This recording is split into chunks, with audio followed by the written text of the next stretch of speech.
Welcome back to new video on RS play super. मुझे पता है कि आप लोग नए वाले मांगा रिव्यू के लिए बहुत ज्यादा परेशान हो और मैंने भी काफी टाइम से कोई वीडियो अपलोड की नहीं है, बट अभी मांगा आ गई है और छुट्टी का समय खत्म हो गया है। चैप्टर नंबर 1077 जिन उम्मीदों के साथ हमने एक्सपेक्ट किया था, स्पेशली पिछले हफ्ते जो ब्रेक था उसके बाद जो हम एक्सपेक्ट कर रहे थे, Shanks, Kid, Garp, Law, Blackbeard, nothing is going to happen. Okay, ऐसा कुछ भी नहीं हुआ, but still this chapter is a good chapter considering the break that we had for the last week. इन्हीं सब बातों के ऊपर हम डिटेल में बात करने वाले हैं और अब बिना टाइम वेस्ट किए जेंटली भाई फटाफट इंट्रो लगा दो।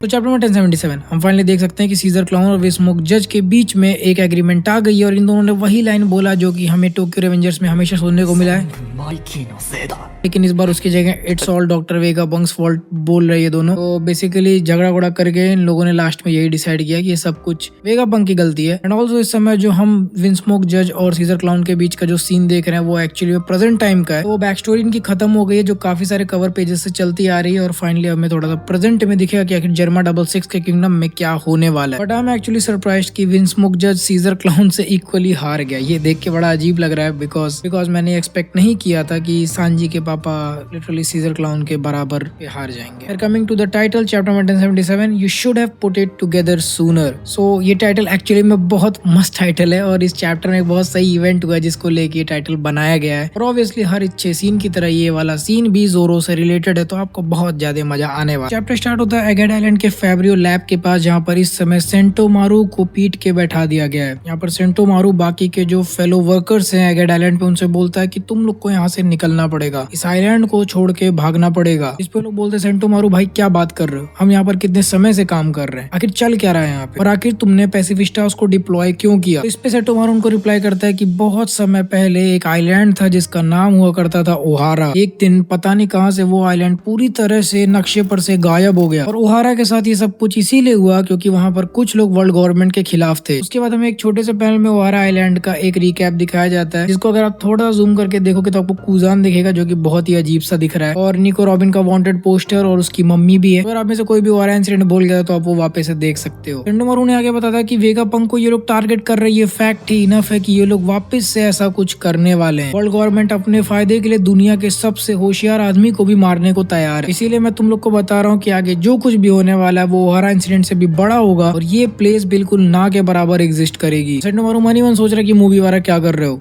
जल्दी लेकर निकलो यहाँ से वेगापंक को। उसके बाद हम 4th फ्लोर पर पहुंचते हैं जहाँ पर एक्चुअली में कंट्रोल रूम है और यहीं पे सारी फाइटिंग चल रही है। हम देखते हैं लूफी को gear 4th bound man Kong organ वजह से रॉब लूची अपने हैंडगन वाले मूव्स के साथ खेल रहा है। ये सभी लोग मिलकर सेराफिम कुमा के ऊपर अटैक कर रहे हैं बट उसको कोई भी फर्क नहीं पड़ रहा है। जरकाकू सेराफिम हॉक के ऊपर अटैक कर रहा है और Zoro literally one sword style लीथन लायन सॉन्ग और उसने एक्चुअली में सेराफिम हॉक को काट दिया है और इधर लूफी और लूची ने भी सेराफिम कुमा को डैमेज दे दिया, लेकिन एक्चुअली में ये सभी बहुत जल्दी से रिकवर कर रहे हैं और इन्हें कुछ हो भी नहीं रहा है। लूफी बिल्कुल फ्रस्ट्रेट होकर बोल रहा है आखिर ये लोग इतने जल्दी कैसे उड़ जा रहे हैं, ये लोग काइडो वगैरह की झांट है क्या। इस पे जोरो लूफी को रिप्लाई करता है यार लूफी जब तुम काइडो की बात कर ही रहे हो तो मुझे थोड़ा सा किंग के बारे में याद आ रहा है, वो चिड़िया जिससे मैं वारों में लड़ा था। इस पे शाका बोलता है अच्छा वो लुनारियन जो कि काइडो के क्रू में था। इस पे जोरो बोलता है कि उसे तो याद नहीं था कि किंग के स्पीशीज को लुनारियन कहते हैं। शाका उससे बताता है अच्छा वो पक्का एल्बर होगा जो कि पहले टेस्ट सब्जेक्ट हुआ करता था पंख हजार्ड पे, लेकिन वो वहाँ से काइडो के साथ भाग निकला। इन सेराफिम्स को अपनी स्ट्रॉन्ग बॉडी उसी के लुनारियन खून से मिली है और ये बात सुन के जोरो बोलता है अच्छा ऐसी बात है तो फिर एक काम करो, ये जो सारे सेराफिम्स है ना इनके पीछे देखो आग जल रही है, हमारे जितने भी अटैक्स है ना ये तभी काम करेंगे जब इनकी आग बुझी होगी। मुझे याद है किंग को डैमेज करना बिल्कुल ही इम्पॉसिबल था जब तक वो आग उसके साथ जल रही थी। और इसके बाद जोरो लिटरली बोलता है मुंह खोल के यार मुझसे तो गलती हो गई, अगर मुझे थोड़ा सा जल्दी याद आ जाता तो शायद हम में से कुछ लोग इसे जल्दी डिफीट कर लेते। पेलूची बोलता बहुत अच्छी बात है, इतनी सी नॉलेज से हमें थोड़ा तो हेल्प मिलेगा इन सेराफिम्स को डिफीट करने के लिए। इस पे जोरो रिप्लाई करता है हाँ बात तो सही कह रहे हो, वैसे किंग और इन सब के बीच में ज्यादा मुझे सिमिलैरिटीज नहीं दिख रही है। इन सेराफिम्स और किंग के बीच में बस इतनी सिमिलैरिटीज थी, इनके पंख अलग थे, इन सभी के बाल सेम है, इनकी स्किन भी ब्राउन है, इनके पंख ब्लैक हैं और इन सभी के पीछे आग जल रही है जिस पे लूफी लूची और काकू बिल्कुल ही अनॉय होके उसके मुंह पर चिल्ला रहे हैं। तो भोसड़ी के तुझे और पहले याद नहीं आया ये सब देख के। और लिटरली इनका फ्रस्ट्रेशन मेरे को समझ में आ रहा है। मैं भी यही सोचा था आखिर जोरो यहाँ पर एल्बर की बातें कर क्यों नहीं रहा है। अब समझ में आया कि उसको भूलने की भी आदत है और लिटरली वो सिर्फ डायरेक्शन ही नहीं वो लोगों को भी भूल गया है। और जैसा कि आप समझ गए होंगे इसी सेम लाइन से इस चैप्टर का टाइटल बनकर निकला। आई थिंक ओडा सेंसे के पास लगता है इस बार कोई और क्रिएटिव टाइटल नहीं था। लूफी नोटिस करता है कि शाका कहीं पर जा रहा है। वो उससे पूछता है कि भाई किधर जा रहे हो। वो बोलता है लूफी से कि यार लग रहा है मुझे थोड़ा सा आइडिया है कि आखिर वेगाबंक कहाँ भाग गया। और इस तरफ जोरो और सेराफिम हॉक के बीच में अभी भी फाइट चल रही है। इसके बाद हम अगले सीन यानी कि 3rd फ्लोर पर पहुंचते हैं, जहाँ पे लिटरली हमें नामी की पैंटीज दिख रही है। Could you perhaps show me your panties? Yeah, right!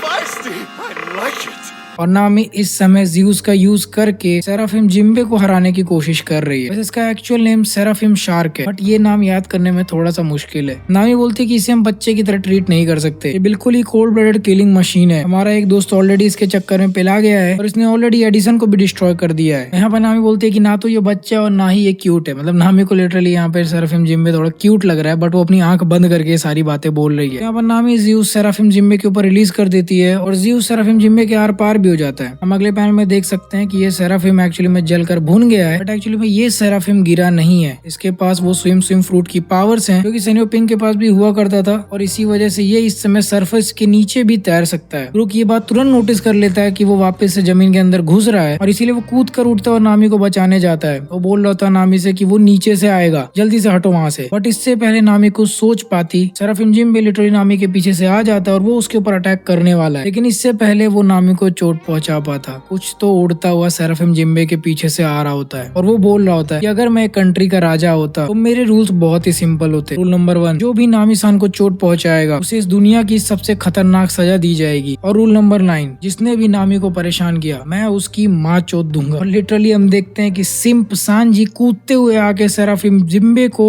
Knockout कर देता है और लिटरली नामी के सामने प्रपोज करने के पोज में बैठ गया है और बोल रहा है नामी स्वान टेंशन नहीं लो, मैं इस सेराफिम जिम्बे को खत्म कर दूंगा। और अगले पैनल में हम देख सकते हैं कि एक्चुअली में सांजी सीरियस है और वो सेराफिम से बोल रहा होता है मेरे को फर्क नहीं पड़ता तू एक बच्चा या फिर जिम्बे की कार्बन कॉपी, तेरा जज कोर्ट और जल्लाद मैं ही हूँ, कार्बन कॉपी वो तो आज नहीं बचेगा। इसके बाद हम देखते हैं 3rd फ्लोर के तीसरी बिल्डिंग में, जहाँ पर इस समय लिलिथ यानी कि वेगापंक की जो फीमेल वाली क्लोन थी वो इस समय सेराफिम स्नेक यानी कि बोआ हैंकॉक के कार्बन कॉपी से फाइट कर रही है। तो सेराफिम स्नेक के ऊपर बबल गम अटैक करती है एंड ऑल्दो वो डॉज कर लेती है, बट अचानक से वो नीचे गिर जाती है। ये चीज देख के उसको बहुत ज्यादा चौंक जाता है और बोलता है कि आखिर ये कैसे हुआ, जिस पे लिलिथ उसे बताती है कि ये जो ग्रीन ब्लड हमने बनाया है ना, इसके तो बहुत सारे फायदे हैं लेकिन घाटे भी बड़े भयंकर हैं। इसकी वजह से हमने इस सेराफिम को एक डेविल फ्रूट की एबिलिटी दी है, लेकिन जो बबल गन मैं इस्तेमाल कर रही हूँ ये एक्चुअली में ओशन के पानी से मिलकर बना है और इसीलिए ये ग्रीन ब्लड इन्हें ओशन से नहीं बचा सकता। और ये चीज सुन के उसको बहुत ज्यादा खुश हो जाता है। इधर फ्रांकी बोलता है कि जब तक वो नीचे पड़ी हुई है मैं जल्दी से उसे पकड़ लेता हूँ, वरना अगर वो वापस खड़ी हो गई तो हमारी गांड फट जाएगी। लेकिन इससे पहले फ्रांकी कुछ कर पाता, सेराफिम स्नेक वापस से खड़ी हो जाती है और उसे बहुत जोर से किक करती है और उसे देख के ऐसा लग रहा है कि वो अनॉयड भी हो गई है। अभी सेराफिम स्नेक अचानक से उन सभी के ऊपर अटैक कर देती है, लेकिन फ्रांकी इस डिस्ट्रैक्शन का फायदा उठा के पीछे से एक बड़ा सा बबल गम उस सेराफिम के ऊपर छोड़ देता है, इसकी वजह से वो वापस से अंडर पावर होकर नीचे गिर जाती है। नीचे गिरते हुए अपना बहुत ही क्यूट सा फेस बना लेती है, जिसको देख के फ्रांकी का दिल पिघल जाता है और वो जैसे ही हल्का सा ढीला छोड़ता है वो वापस से उसके ऊपर परफ्यूम फेमर वाला किक मारती है और एक्चुअली में बोआ हैंकॉक की तरह ही फ्रांकी भी यहाँ पर पत्थर बन जाता है। उसको बोलता है कि फ्रांकी तो पत्थर बन रहा, मर जाएगा बेंचो, जल्दी उसे बचाओ। और इधर से लिलिथ भी अपना बबल गन चालू करती है, लेकिन जब तक वो लोग कुछ कर पाते ये बोआ हैंकॉक की कॉपी एक्चुअली में जाके उन लोग के सामने भी एक क्यूट फेस बना देती है, जिसकी वजह से वो दोनों भी इसके जाल में फंस जाते हैं और उसोप और लिलिथ भी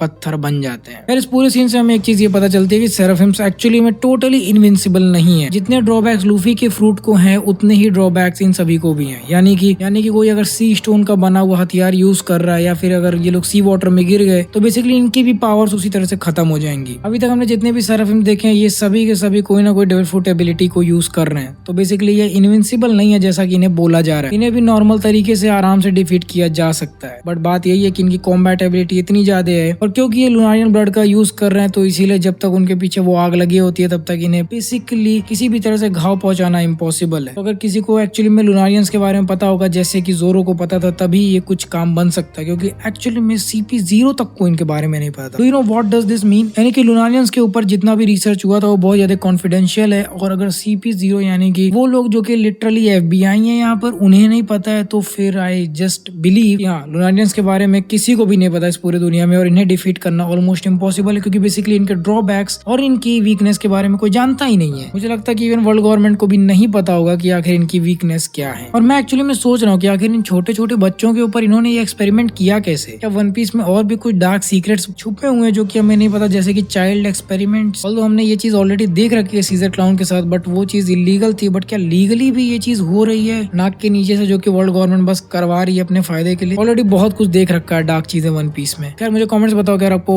dark sides of One Piece के बारे में वीडियो चाहिए तो डेफिनेटली वो वीडियो लेके आएंगे। हम पहुंचते हैं नेक्स्ट सीन में, जो कि एकदम ग्राउंड फ्लोर में है, बेसिकली ग्राउंड फ्लोर के भी नीचे बेसमेंट में है, और वो एक old devil fruit research lab है। शाका यहाँ पर दौड़ते हुए नीचे पहुंचता है और एक बड़े से कंटेनर में से उसको आवाज आती है, कौन है वहाँ पे, क्या तुम्ही ने हमें यहाँ पर बंद करके रखा है। और शाका ये चीज देख के हैरान हो जाता है। वो सोचता है ऐसा हो ही नहीं सकता, ये सभी के सभी तो सीपी के एजेंट्स हैं। उसे ऐसा लग रहा था कि ये सब यहाँ पे बहुत पहले आए और चले भी गए। उसे ये समझ में नहीं आ रहा कि आखिर ये लोग यहाँ पर कैद कैसे हैं। अंदर से आवाज आती है कि बचाओ हमें यहाँ पर पकड़ के रखा गया है। और अंदर से रियल वेगापंक की बॉडी भी बोल रही होती है शाका, और शाका बाहर से चिल्ला के बोल रहा था, वेगापंक सर जी आप यहाँ बैठे हुए, हम आपको कब से खोज रहे हैं। आखिर किसकी इतनी हिम्मत हुई जो कि आपको यहाँ पर अंदर बंद करके रखा है। थैंक गॉड आप ठीक ठाक हो, मैं अभी आपको यहाँ से निकालता हूँ। लेकिन इससे पहले कुछ भी वेगापंक उसे बोलता है, यार तू अपने साथ किसको लेके आया। और पीछे से एक गन फायर चलती है जो कि लिटरली जाके शाका के सर में लगती है। शाका को एक बड़ा सा हेडशॉट पड़ा और मुझे लग रहा है वो लिटरली मर जाए, क्योंकि वो गोली उसके आर पार हो गई। और ये अभी तक का पूरे एगहेड आइलैंड का सबसे शॉकिंग मोमेंट था। ये चीज देख के वेगापंक की भी गांड फट गई और वो सोच रहा है कि शाका अब क्या होगा। कोई तो चलते चलते सीढ़ियों से नीचे आ रहा है। Nothing out hope with a single shot के साथ चैप्टर नंबर 1077 खत्म।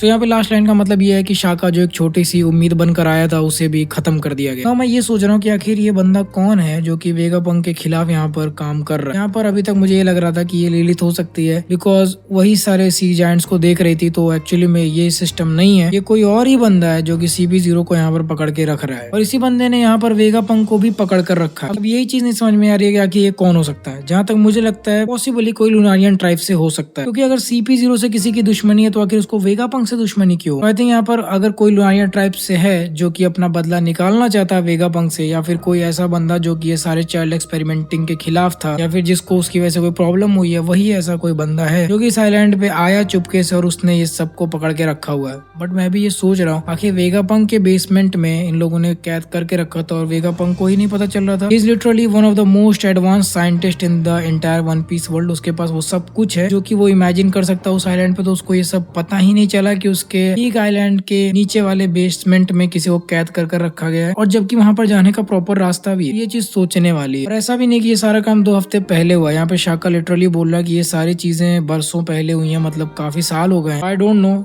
कि आखिर यहाँ पर क्या चल रहा है। पॉसिबली कोई ऐसे भरोसे का आदमी है उसको वेगापंक ट्रस्ट करता है और शायद उसी ने इन्हें धोखा दिया। यहाँ पर मैं लुनारियन ट्राइब से इसलिए बोल रहा हूँ क्योंकि इस चैप्टर का टाइटल भी you should have put it together sooner, और ये लाइन आगे जाके लुनारियन वालों से ही कनेक्ट हो रही थी, तो इसीलिए पॉसिबिलिटी लग रही है। बट हम कवर पेज को भी इग्नोर नहीं कर सकते जहाँ पर ये दोनों मिलके ठीक वेगापंक के ऊपर ही ब्लेम डाल रहे हैं। और जैसा कि हमें पता है कि 4 लोग थे, इसलिए मुझे ऐसा लगता है कि शायद मैट्स के ग्रुप में से भी कोई हो सकता है, मतलब जो उन लोग के साथ काम कर रहा था। इसकी वेगापंक से कुछ ना कुछ पुरानी दुश्मनी होगी। चलिए कौन हो सकता है आप लोग मुझे कमेंट सेक्शन में जरूर बताओ, क्योंकि अगला चैप्टर ब्रेक पे नहीं है तो हमें बहुत जल्दी पता चल जाएगा। यहाँ पर हम लोग पिछले चैप्टर में बहुत ज्यादा एक्साइटेड थे शैंक्स को देख के। लिटरली शैंक्स आया था, पिछला चैप्टर बहुत ही भयंकर था, और हमने देखा था कि किड भी वहां जा रहा है फाइट करने। काफी सारी फैन थ्योरीज बन के आ रही थी कि शैंक्स और किड भाई है, दोनों के बाल लाल हैं। बट इससे पहले में कुछ भी पता चल पाता है। ब्रेक आ गया और ब्रेक के बाद मुझे पता था कि ओडा सेंसे वापस से शैंक्स को भी नहीं दिखाने वाले कुछ चैप्टर्स तक। लिटरली ओडा सेंसे हमें हर 10 चैप्टर्स में गर्म कर ठंडा छोड़ दे रहे हैं, और हमें हमारी ऑर्गेज़म नहीं मिल पा रही है, क्योंकि अभी उन्होंने लिटरली एक बहुत बड़ी जलेबी बना के रखी है जिसमें shanks, kid, black beard, gap, law,